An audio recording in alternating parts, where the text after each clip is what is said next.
weekly Wednesday training webinar. This is the first Wednesday of the month, and as all of you know, on the first Wednesday of the month, I always conduct owner and manager training.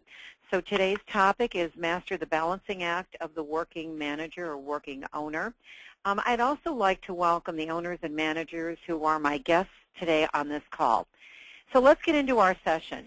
In this session, we're going to address how to master the balancing act of the working manager or owner because you're now judged not only on your own efforts, but on the success of the people that you employ or manage. The topics I'm going to address are, first of all, the 7 greatest management challenges as well as solutions, how you can focus on the important things versus the urgent, and how do you manage it versus do it. Let's start with the 7 greatest management challenges and solutions. Think about this for a moment. We hire type A, assertive salespeople who are motivated by money. Then we wonder why we have challenges and issues. Challenges and issues do occur and will occur, and you must determine what actions you're going to take prior to issues surfacing.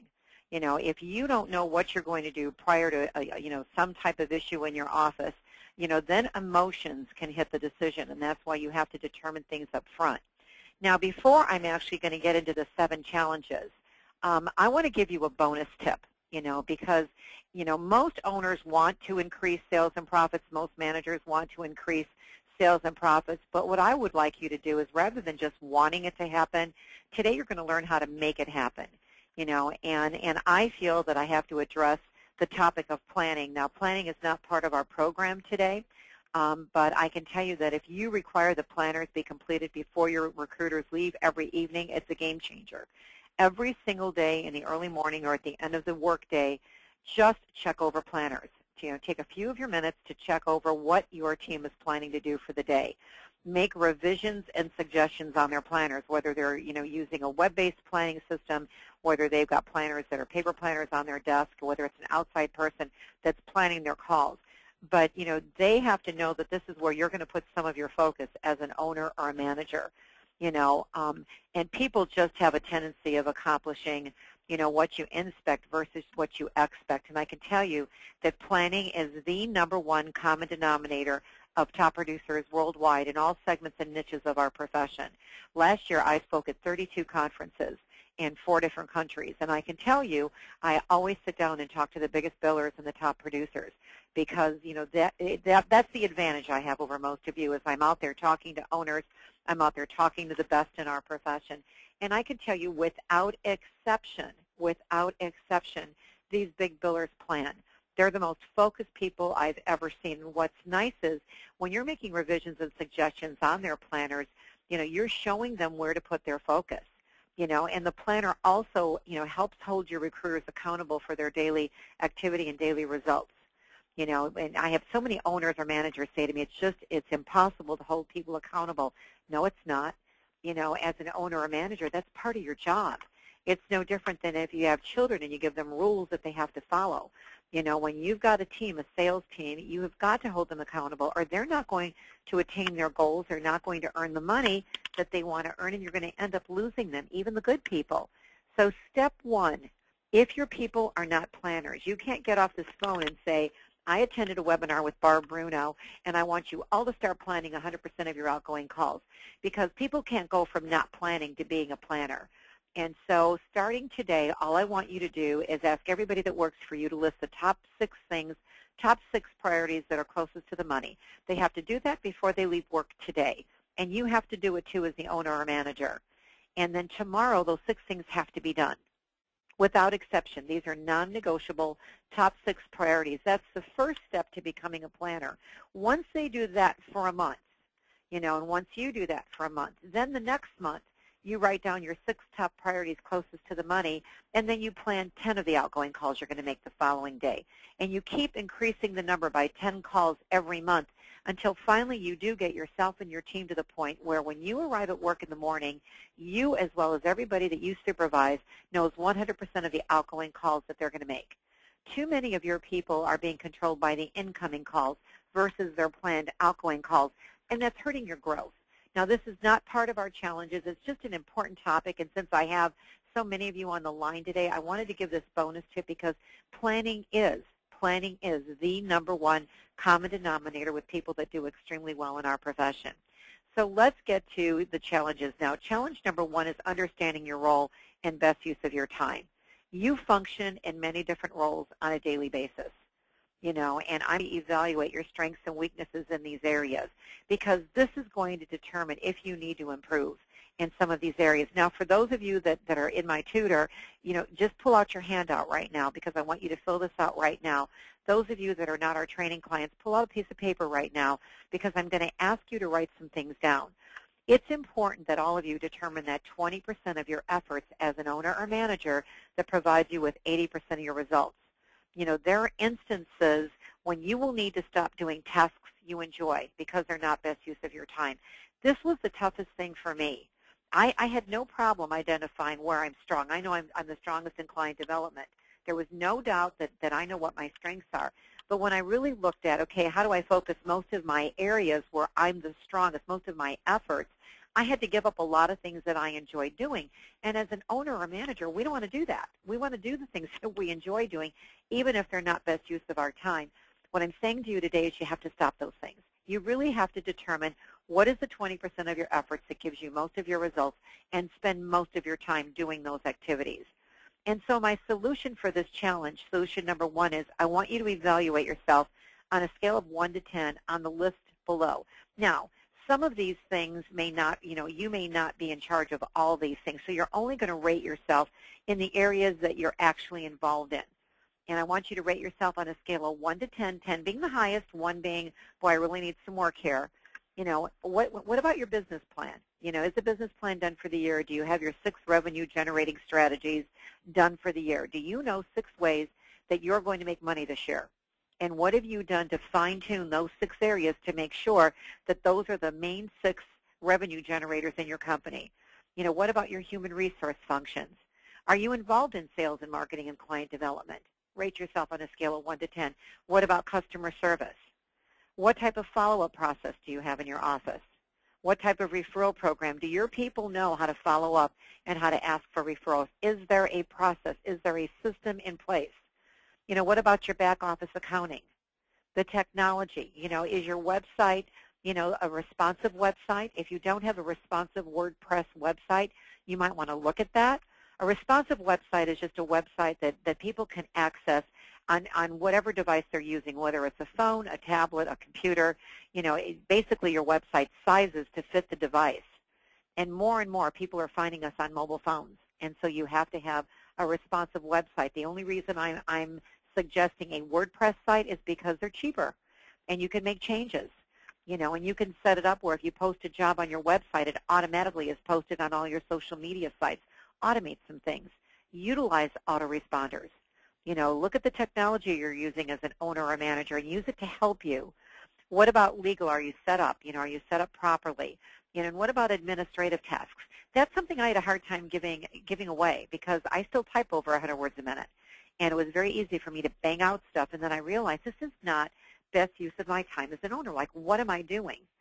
And so, grade yourself on a scale of 1 to 10 in all these areas. And if you rated yourself lower than a 7 in any of these areas, this is either an area that needs your attention or you need to delegate it.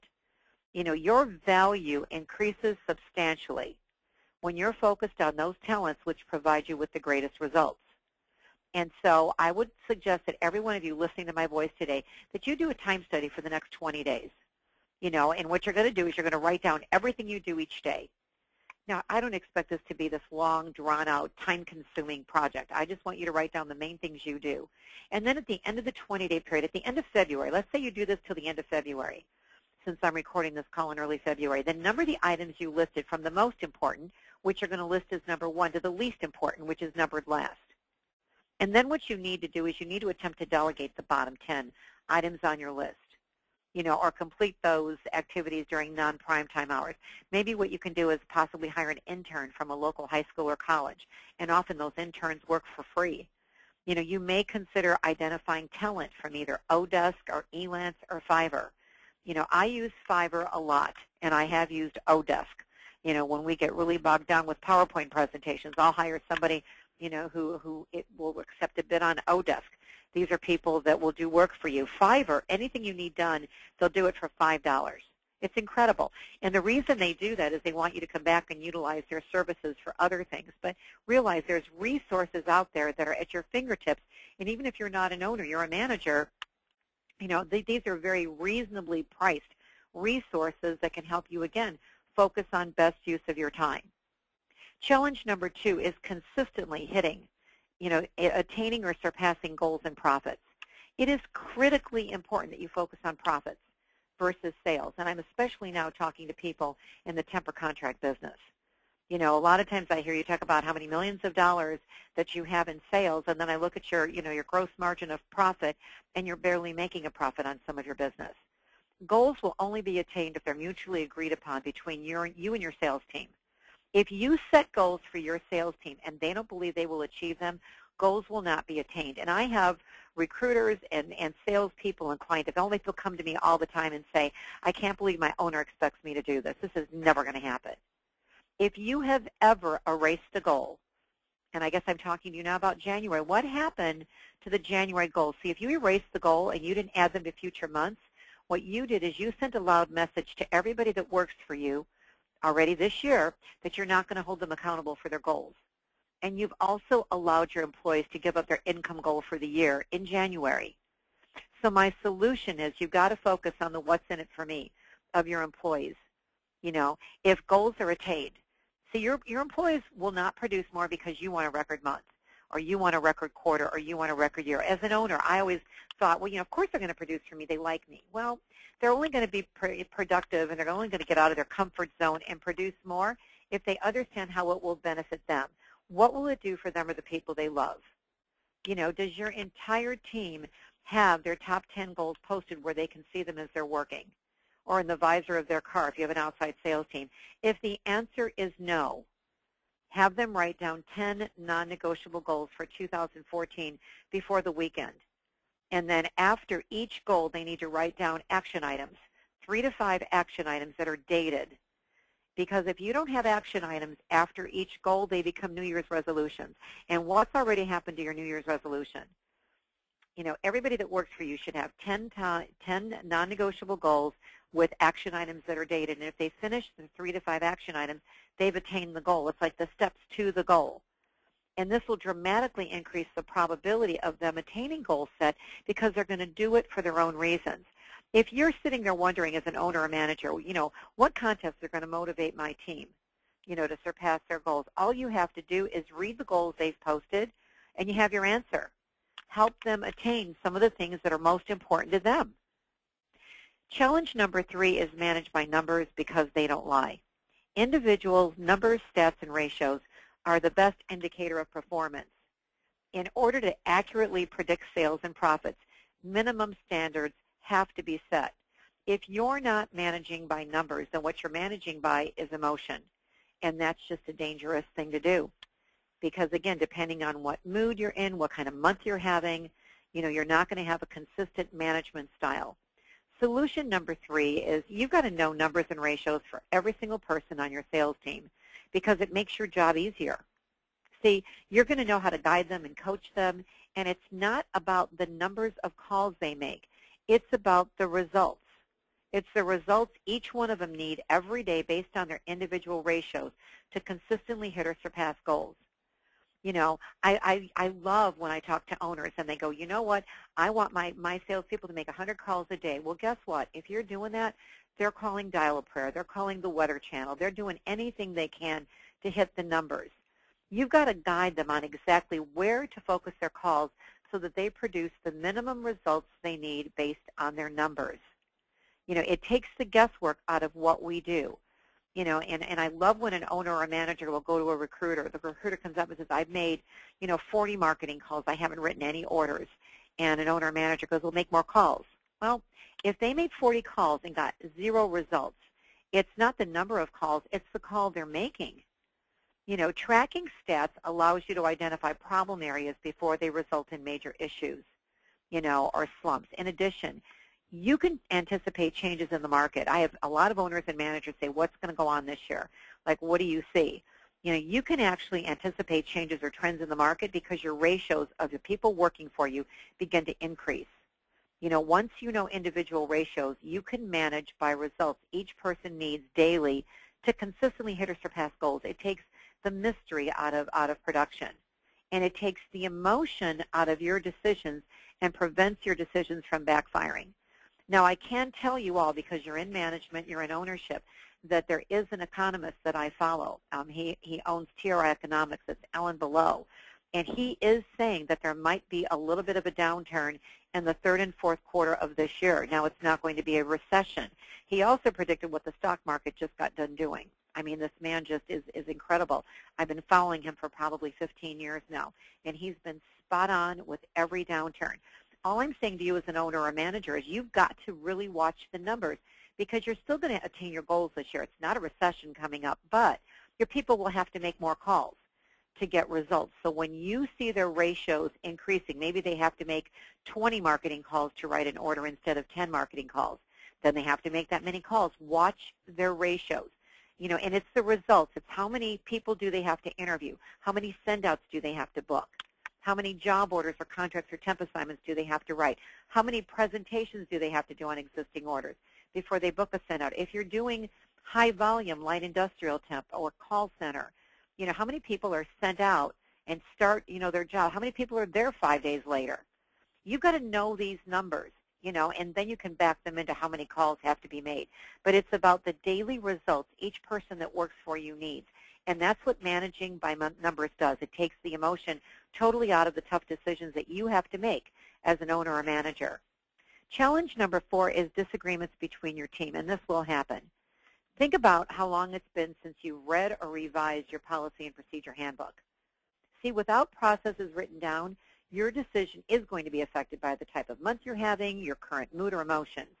And decisions that are based on emotion are often inconsistent and can result in turnover or loss of a key employee. And I'm no different than you are. As an owner, if I have a rookie and I have one of my top producers arguing about something, my inclination is going to want to side with my key employee, my top producer. But on the other hand, if something is specified, it lets me be fair. It lets me be consistent in my decisions. Solution 4 is, if you don't have a handbook, there's no better time to write one than right now, because most disagreements can be resolved by quoting the sections of your handbook, which provides you with a fair and consistent way to handle internal issues. In fact, you'll find your people going in there and quoting how things are done. Because will there be disagreements with our type A personalities who are paid predominantly based on their performance and they're working often in the same marketplace? Yes, things are going to happen. But having an updated policy and procedure handbook just helps you solve these issues up front. Challenge 5 is mandating systems. It's not just common sense to keep reinventing the wheel. Once you've identified a system that works, you just need to keep repeating the successful sales process versus having your team shooting from the hip or skipping steps. Any great sales organization that you can think of, any company that you really respect, trust me, they've got a repeatable sales process. If I went to you right now and asked you, what is your repeatable sales process, could you break it down for me step by step? If I was a new employee and I came up to you today as your new employee and said, well, what are the steps in the placement process? I'm only working the recruiting side of the sale. What are the 15 times I'm going to negotiate in that process? Do you have the process pinned down to a step-by-step process? Solution 5 is, if every person in your office is playing from the same playbook, you're going to close more deals, because details will not fall through the cracks, causing deals to blow up. Usually when a deal has gone south and blown up, our recruiters have a tendency of pointing the finger at the client or the candidate, when in essence, often it's that they did not follow the systems that you've set up. And if you don't have systems, I can't stress strong enough the importance of having consistent systems. Other benefits of mandating systems are a consistent work environment. Everybody's on the same page. You can jumpstart new hires because everybody knows exactly what to do. And you provide comprehensive, consistent training to make sure that they are constantly learning the way you want things done. Number 2 is you've got a fair work environment. Everybody's playing by the same rules. There's no favorites. Now, I am going to clarify here, though, because I think often as an owner or manager, you spend much too much of your time on the people that are on the fence, that you don't know if they're going to make it or not, where you should be spending most of your time with your high achievers, making them better. You don't give your problem accounts to your high achievers, your high maintenance people. You give your top achievers and your top producers the best business, the best clients, because they're the performers.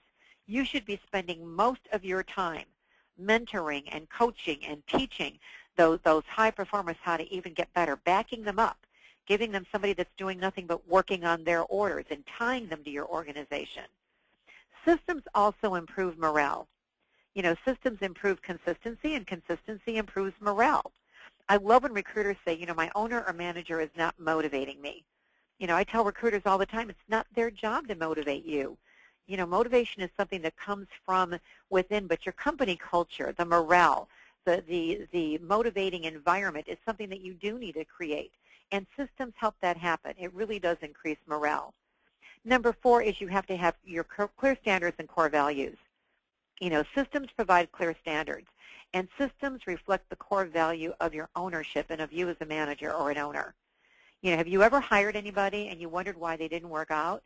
And what you realized after you hired them were they didn't have the same core values as you? You know, maybe you're a very honest, straightforward person, you're very black and white, and you hired somebody that always bends the rules. It's not going to work out long term.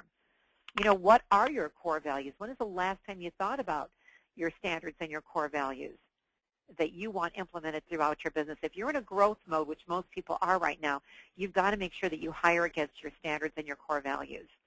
Number 5, systems help increase sales and profits, and that's why you're in business. Systems prevent details from falling through the cracks, and systems will help everybody on your team close more business. Challenge number 6 is consistently upgrading your team. The most important decision you make as an owner or a manager is the people you put on your team. Who is on your team? So my solution to this challenge is you really have to evaluate your current team members, their strengths and their weaknesses, and determine if you have the team you need to achieve your company goals. You know, I always give the example of an owner once that was very upset because he was not going to hit the $3 million goal that he set. And when I really broke it down, you know, and I had an owner do this again last year. It was like the third quarter of last year. And he was like 60% of the goal he set for 2013. And he was very upset. You know, and you know, the owner and the manager had sat there and they were just, you know, really upset with themselves because they weren't near the goal that they had set. And, of course, they had set their budget against the goals, you know, and so they didn't know what to do. And when I really broke down the people that they had working for them, the average person on their team was going to have to produce anywhere between 35 and 40% more in 2013 than they did in 2012 if this owner and manager were going to achieve that $3 million goal. Now, they told me about how they had this big kickoff and told everybody they were going to have a record year, and they gave everybody their goals.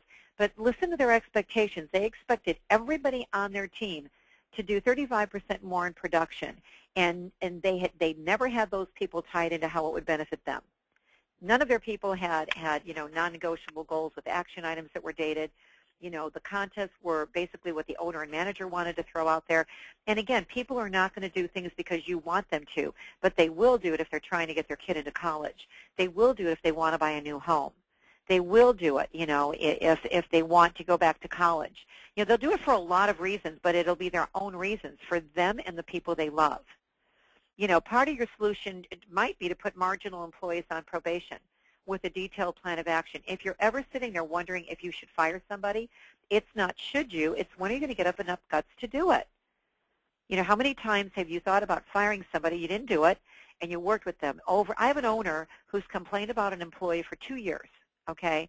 I've even done some one-on-one consulting with this owner, telling this owner to fire this person, showing them how it's bringing their whole team down. And do you know what? That owner is still employing that person. And it just frustrates me to death because they're paying me for my advice and not following it. And all I'm going to say to you is someday that person's going to quit, and then you're going to be very angry because you didn't make the tough decision that you needed to make. But if you've got somebody who's marginal, they deserve to be put on probation, indefinite probation, When they say how long, indefinite, I need to see an immediate change. Here's a plan of action, and then you micromanage the person. You meet with them at the end of every day. You set specific goals every Friday because it's either going to make or break them. If you tell somebody they're on 60 or 90 days probation, what they feel now is they've got 60 or 90 days to find a new job. And if you've got people that are not producing and not doing what you've asked them to do and you're not doing anything about it, the people who are producing for you are looking at you and wondering what's wrong with you because you're losing credibility as an owner or a manager because they're wondering why that person is not being held accountable when they are. And it really does have a negative impact on a sales team. You might have somebody who's quit and stayed. Sometimes, and I love when owners say, well, this person used to be good, and God, they've been with me 10 years. Well, if they were great, in a land far away long, long ago, what are they doing now? You're in business to make a profit, not provide jobs for the people who work for you. You've got to determine if somebody's quit and stayed. And why do they stay? Because, quite frankly, you're still paying them. Do you need to upgrade your team? Do you need more people on your team to hit the goals you set for this year? If you've come up with a much higher goal for this year and you haven't added to your team, you might be doing what my owner did last year, just thinking everybody's going to do great because you want them to. You may have to add to your team and identify who your team needs. Who does your team need? If you've got some high producers, maybe you just hire recruiting specialists, people that do nothing but work on the orders of your high achievers so they all get to a higher level. And you can't hire a duck and expect them to be an eagle. Ducks don't want to be eagles. I love when an owner has somebody, and by the way, you want some ducks on your team. If you've got an office, with more than 2 or 3 people in there, to me a definition of a duck is somebody that's making me money, but they're never going to be a big producer. They're never going to be a high achiever, but they're going to be a good mentor person. They're going to be a great person to be on the team. They're making me money, but they don't want the pressure of being an eagle. And quite frankly, the eagles are too selfish for them. Eagles are focused on, them. All they care about is them. All they care about is money. And, that the mistake we made often is we'll take one of those eagles and put him into management, and guess why that person, that top biller or that top producer took management? Because they saw the override. They don't really want to mentor other people. They just want more money. But if you need that high achiever, you can't hire someone who's never been a high achiever in their past. Look at a person's background. If they've been a peak performer, high achiever throughout their life, they'll do the same for you. If they've been average throughout their life, they'll do the same for you. People are creatures of habit, and you have to hire individuals who align with your core values. Challenge number 7 is be creative with recognition and rewards. The staffing and recruiting profession is a sales environment, and contests and recognition help create that motivating environment. But if your big biller, your top producer, wins every contest, basically what your contests are doing is having a negative impact on morale. If they know who's going to win the contest the minute you roll it out, that's not motivating. That's kind of frustrating. Solution 7 is realize that recognition doesn't always have to be monetary. Instant gratification can get you results in areas needing attention. If I need more job orders or I need more contracts or temp assignments, I can put a $50 bill on the wall and say whoever writes the most orders with interviewing times and a target date to fill by Friday gets the $50 bill sitting on the wall. Or anybody that writes 5 orders gets $50 cash on Friday for lunch, before lunchtime. You'd be amazed. Now, obviously, if they write that business, they're going to make a lot more than that in commissions, but it's that instant gratification. And you've got to individualize contests. Accept individual challenges. If somebody wants you to do something, or say that somebody wants you to buy them a flat screen TV, you might think, well, that's just kind of crazy. No. You come up with a contest that is way over with the normal goals that they would set for the month, okay, and you let the individual challenge goes for 1 quarter, and they have to produce whatever they're asking you to buy for them. The sales that they have to generate, or the gross margin of profit that they have to generate, has to be 90% over the cost of what they're asking you for. So whatever you're getting for them represents 10% of the difference in production, or 10% of the GMP. And when you let somebody give you an individual challenge, the great thing about it is if they really overachieve for a quarter, it rolls over into the next quarter because they've upped their game. Ask each employee what would motivate them and customize your contest. When I used to pay for daycare, for the people in my Chicago office, I had record months. Keep your contest simple, the KISS method, keep it simple, stupid. Don't make your contest so confusing or for people that have to track so many stats that they lose interest in it. We're dealing with salespeople. Salespeople don't like details. I've always said to people, I would rather stick a pin in my eye than 10 with details. Now, do I 10 with details? I have to. As a business owner, I have to. But is it my favorite thing to do? Absolutely not. And I tell everybody that works for me, double check everything I do because I work so fast. Detail orientation is not necessarily the greatest trait of a good salesperson. And you have to allow multiple winners. Not always the top producer in your office. Do it where everybody can win. Do contests where if everybody hits the contest, then the receptionist or your accounting people win as well.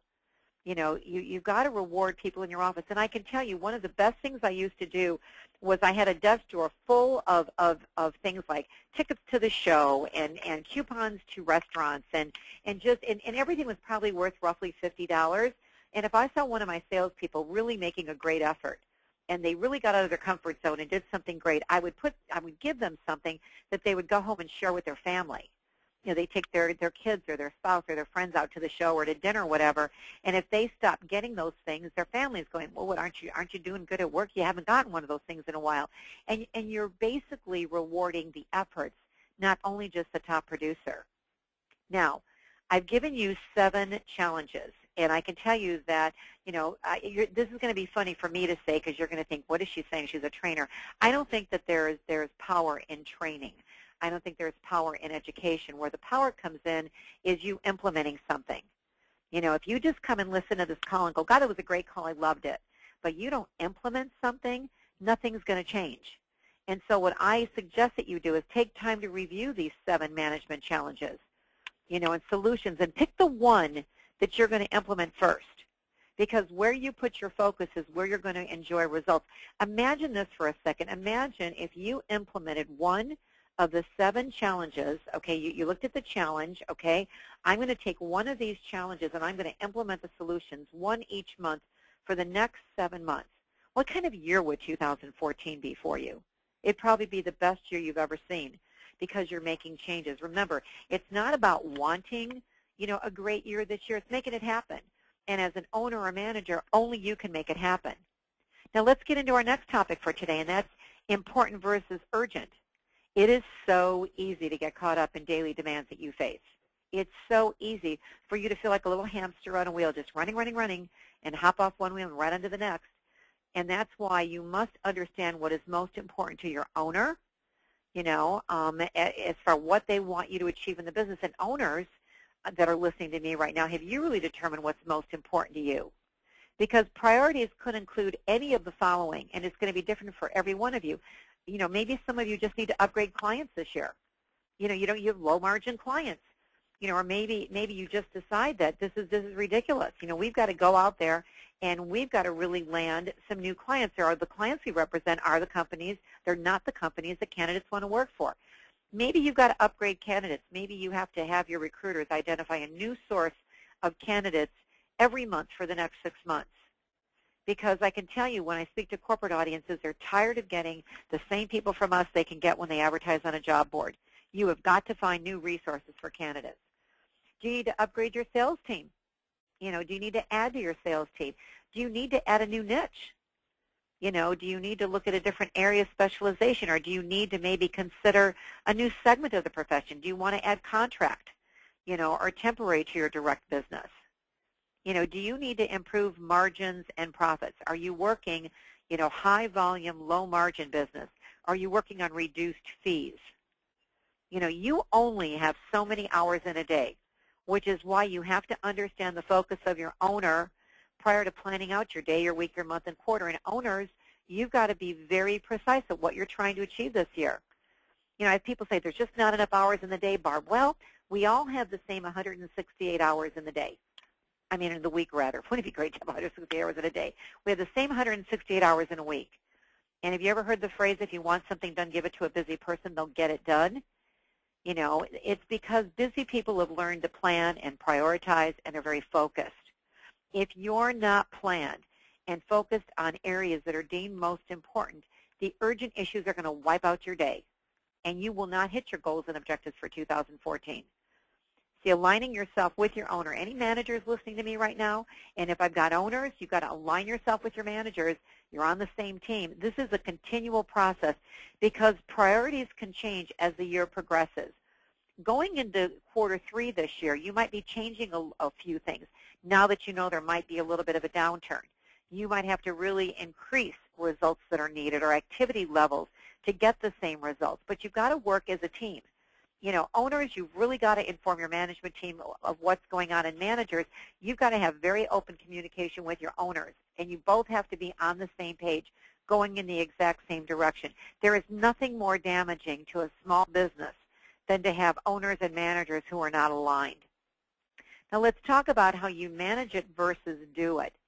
And I'm no different than you are, and for years I was the top producer of my business. And I just had the attitude that if I wanted something done right, I could do it myself.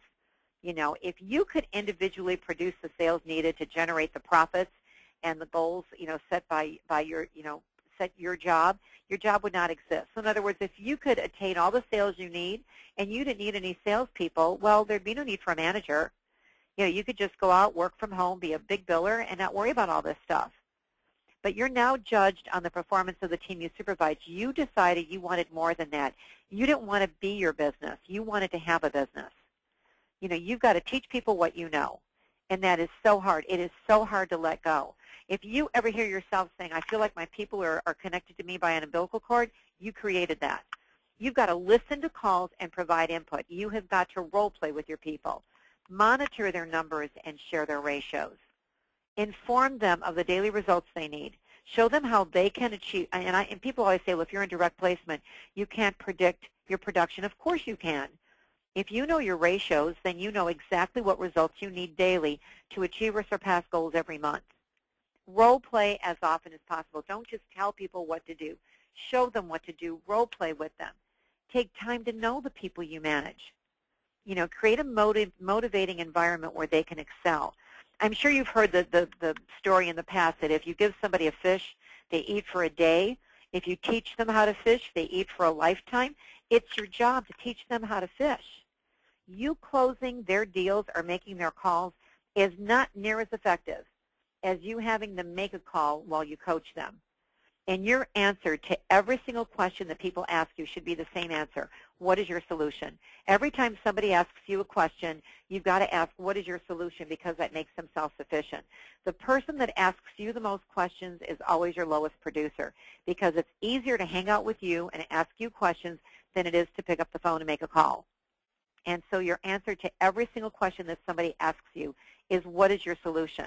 Because that helps make them think. When they come to you, they're going to say, okay, I was wondering about this. Now this is my solution. You can agree with them. You can disagree with them, but at least you're making them think. If you follow this advice, you're going to master the balancing act of the working manager because you're going to provide specific directives. You're going to start addressing the what's in it for me of each team member. Everybody that works for you, on their forehead is this gigantic tattoo with 5 letters saying, what's in it for me? If I do what you're asking me to do, what's in it for me and what's in it for the people that I love? It's your job to monitor stats and ratios and make proper adjustments. Because, see, if you do this, if you follow the advice that I'm sharing with you today, you're going to answer the 3 questions that everybody that works for you wants answered. They want to know, everybody on your team wants to know if you care about them, if they can trust you, and are you going to deliver what you promised? In fact, it's these 3 things that your clients want to know and your candidates want to know. In any relationship, these are the 3 things people want to know. Do you care about me? Can I trust you? And are you going to do what you promise? If you implement the solutions that I've shared with you today, if you learn to manage it versus do it, and if you focus on the important versus the urgent, your people aren't going to question you for a moment because they're going to know you care about them and they can trust you. And you deliver what you promise because you're helping them grow. You're making them self-sufficient. You're helping them achieve levels of success they never thought possible. If you implement the ideas during this session, you're going to master the balancing act of the working manager. You cannot continue to do things the same way and expect different results. If you participated on this call today and you hang up the call and you go back and you do things the same way, you're going to get the same results, and so will your people. That's why it's so important to consistently change the way you work your desk. The marketplace keeps changing. The way we conduct business this year doesn't even resemble the way we did it 2 years ago. I mean, it's amazing to me how fast things are changing. And you've got to change with them. As an owner or manager, you've constantly, the basics don't change, but there's new ways of working a desk that constantly come into play. And most of it's due to technology. Now, my training clients, I hope you'll bear with me for a really quick 30-second little commercial here. For those of you that are my guests today on this call, did you enjoy the training? Did you learn anything that you can implement pretty easily? And would you like to ask me questions? Because I'm going to open this line for questions in another minute, and I'll take any questions from any of you.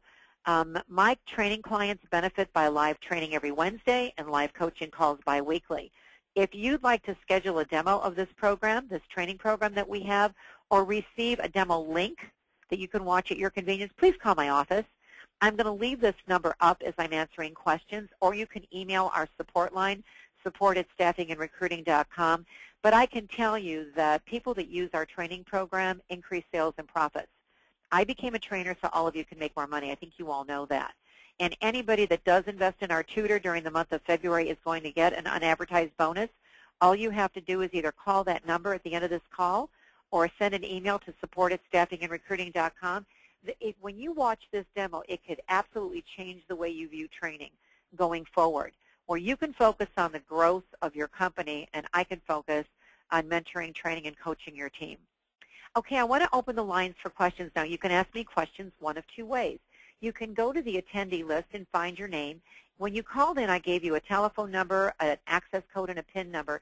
If you put the PIN number in, then you can hit that little yellow hand that looks like a hand being raised, and I can actually unmute your lines, and you and I can role play, and I would be glad to do that.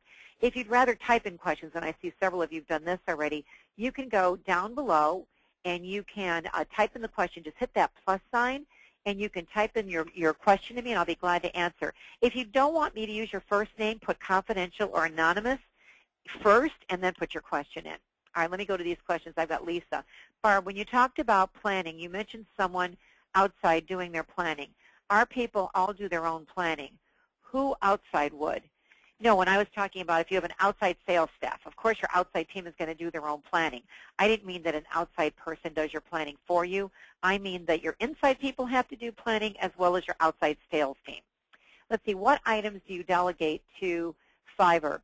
We've done a lot of things with Fiverr. Fiverr will design logos. Fiverr will do, sometimes we do those whiteboards, those animated whiteboards where somebody's drawing. Like if you go on my topproducertutor.com site, they draw the webinar rather than slides. We paid $5 to get that done. We do some voiceover on some of our audios for $5. So that's the type of work we use Fiverr for. Can you tell me where the tutorial for managing numbers is in the tutor? What I want you to do is, yes, we've got all the numbers and all the stats and everything. If you're one of our tutor clients, just IM us because you've got instant messaging in the tutor, or send a support ticket to support@staffingandrecruiting.com, and my team will get back to you. I don't know all the 80 lessons by heart to know exactly what lesson that would be in, but my team will be glad to get that back to you. Let's see, this is from Stacy. What do you do if you realize the wrong person is on your team? How do you handle taking them off your team? How do you fire someone? What do you tell them? I think what you do, Stacy, is the first thing you do is you sit down with them, and if somebody's not successful, they know they're not successful. They wonder why you're not talking to them. You need to sit down, and hopefully you're managing by numbers, and you need to sit down and bring up 3 to 5 points with them. Obviously, you're not exactly where we thought you would be at this point, and I want to discuss 3 to 5 areas that need improvement, and you give them where they need to improve. And then what you do is you basically give them a plan of action. This is what we need to do to turn it around. And you tell them exactly what they need to do every single day. You tell them that you're going to meet with them every evening at 4 o'clock to look at their planner for the next day, to review what they did that day. You're going to role play with them, and then every Friday you're going to have kind of a wrap-up, and you're going to give them specific things they need to change by every Friday. If somebody's not good at the job, normally, Stacy, when you give them this kind of plan, they quit because they don't want, they just don't want to deal. They don't want to deal with the micromanagement. where's the best place to find the right people for our team? I can tell you that in my mind, I think the best place to find, the good people for our teams, hotels, hotel sales and catering offices. 75% of my recruiting team came out of hotels. And I just call into sales and catering offices and tell them I'd like information on planning an event, and I listen to their communication skills, and I go to the hotel and I meet with them, and they show me the hotel. And as I'm walking with them, I'm really looking at their, I see their sales skills, firsthand, and then I ask them, how satisfied they are with their job, how long they've been with the hotel, and they hate the hours. They hate that they have to work 365 days a year, weekends, evenings, and people in the sales office sell the event and work the event. And so I think people out of hotels are great. I run into a lot of people out of Enterprise Rent-A-Car that they've got a phenomenal training program, and they do very well in recruiting. If you find outside salespeople that don't want to stay outside, especially this winter, I think every outside salesperson wants to sell inside now. If they realize they can make the money with you, telemarketers, they're not afraid of the phone. They make good recruiters. Another thing I found is if you have a strong actor-actress community, most actors and actresses, as long as they've given up the dream of Hollywood, they've done all kinds of jobs, and many of them have been sales jobs where they're trying to, do their theater, and they're very good at improv, so they make good recruiters, And lastly, I would say that anybody that has a track record, you want to hire a peak performer, someone that has succeeded their whole life, and they've been a peak performer throughout their life, and they'll be a peak performer for you. This is Brad. Barb, will you be attending SIA in San Diego in March? No, I'm not, Brad. I have a conflict. I'm actually speaking someplace else at that time. In fact, what I do is I do try to post on my blogs and Twitter accounts.